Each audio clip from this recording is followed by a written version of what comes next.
Àwọn ọmọ ìlú Ìlọrin sọ̀kò ọ̀rọ̀ sí àáfàá tó ní ìwà ìbọ̀rìṣà pọ̀ láàrin wọn.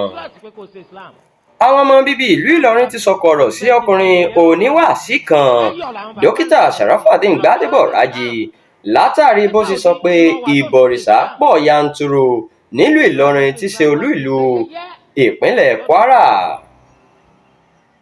Àáfàá tó gbajúmọ̀ tí wọ́n mọ̀ sí Dr. Sharaf tó ń gbé ní Ògbómọ̀ṣọ́ ọ̀hún fọwọ́ fọ́lé agbọ̀n nínú fọ́nrán fídíò kan tó ń lọ káàkiri báyìí, eléyìí tó ṣe níbi ètò kan tó ti ń béèrè lọ́wọ́ àwọn akẹ́kọ̀ọ́ láti sọ irú ìwà tó fẹsẹ̀ múlẹ̀ nílùú Ìlọrin tó sì lòdì sí ẹ̀sìn Islam. Lẹ́yìn tí àwọn akẹ́kọ̀ọ́ yìí ti gbọ́ pé ẹ̀bùn pàtàkì wà fún ẹnikẹ́ni tó bá gba ìbéèrè ni wọ́n bẹ̀rẹ̀ sí sọ oríṣiríṣi nǹkan. Àwọn akẹ́kọ̀ọ́ kan sọ pé àwọn ènìyàn Ìlọrin ń bọ òrìṣà, wọ́n sì ń ṣe ayẹyẹ ọdún iṣu, tí àwọn mìíràn sì tún ní wọ́n máa ń sin òkè sóbì àti ibi tí wọ́n ń sin òkú sí.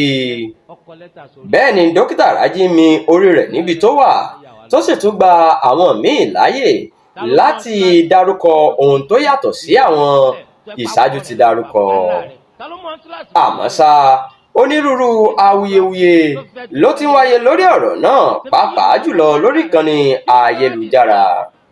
Lórí TikTok, Twitter àti Facebook, ọ̀pọ̀ ènìyàn bíi Muniu Ado-Agba, Layestoe àti Saliu Onimasa ti fi àìdùnnú wọn hàn sí ohun tí Dókítà Raji dá sílẹ̀ yìí, tí wọ́n sì sọ pé ọ̀rọ̀ rẹ̀ kún fún irọ́ àti àìlóye tó sì lè dá wàhálà sílẹ̀. Bákan náà ni àwọn kan sọ pé ìlú Ìlọrin ni àáfàá yìí ti kẹ́kọ̀ọ́, ìdí nìyẹn tí ọ̀rọ̀ náà kò fi yẹ látọ̀dọ̀ àáfàá onímọ̀ tí gbogbo ènìyàn fọkàn tán.